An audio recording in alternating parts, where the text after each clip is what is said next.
Hello friends, আসসালামু আলাইকুম। আমি নেহা আর আপনাদের সবাইকে আমার কুকিং চ্যানেলে স্বাগত। আজকে আমি বানাবো একদম ঘরোয়া পদ্ধতিতে চিকেন আলুর ঝোল। তো চলুন দেখে নিই কীভাবে তৈরি করা যায়।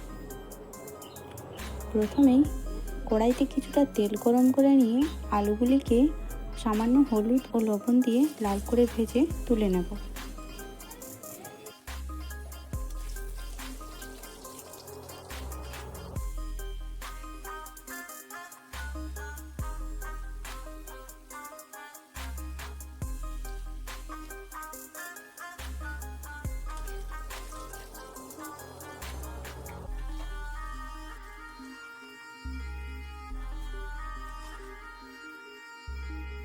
এবার ওই তেলের মধ্যে জিরে, তেজপাতা ও শুকনো লঙ্কার ফোড়ন দিয়ে কুচিয়ে রাখা পেঁয়াজগুলিকে দিয়ে সোনালি করে ভেজে নেব।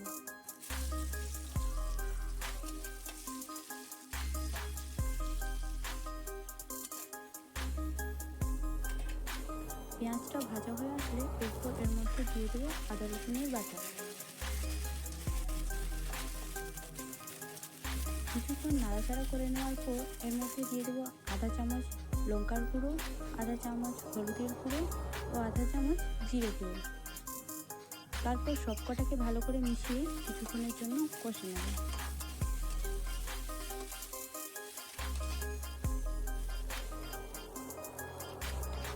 তারপর সামান্য নুন দিয়ে ভালো করে কষিয়ে নেওয়ার পর কেটে রাখা টমেটো কুচিগুলি দিয়ে আরও কিছুক্ষণ মশলাটিকে ভালোভাবে কষে নেব।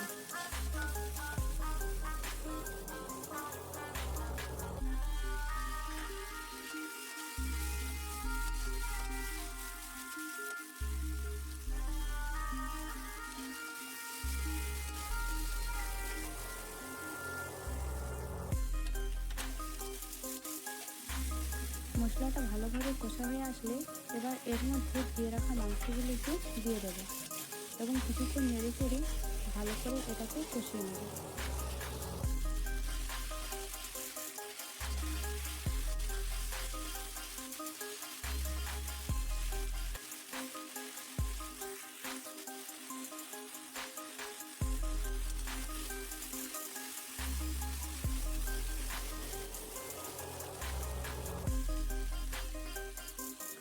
কিছুক্ষণ কষে নেওয়ার পর এর মধ্যে ভাজা আলুগুলিকে দিয়ে আরও 5 মিনিট মতো নেড়ে নেব।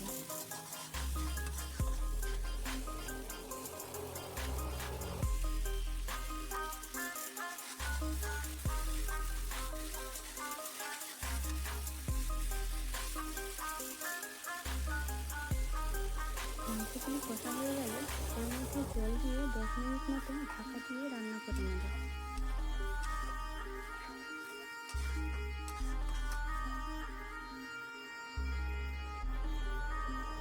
এবার সামান্য গরম মশলা দিয়ে ফুটিয়ে নামিয়ে নিলেই তৈরি হয়ে গেল একদম ঘরোয়া এবং সহজ পদ্ধতিতে তৈরি চিকেন ও আলুর ঝোল।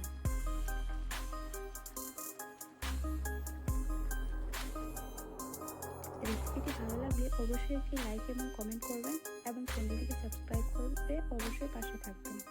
দেখা হবে আবারও নতুন একটি রেসিপির সাথে। ধন্যবাদ।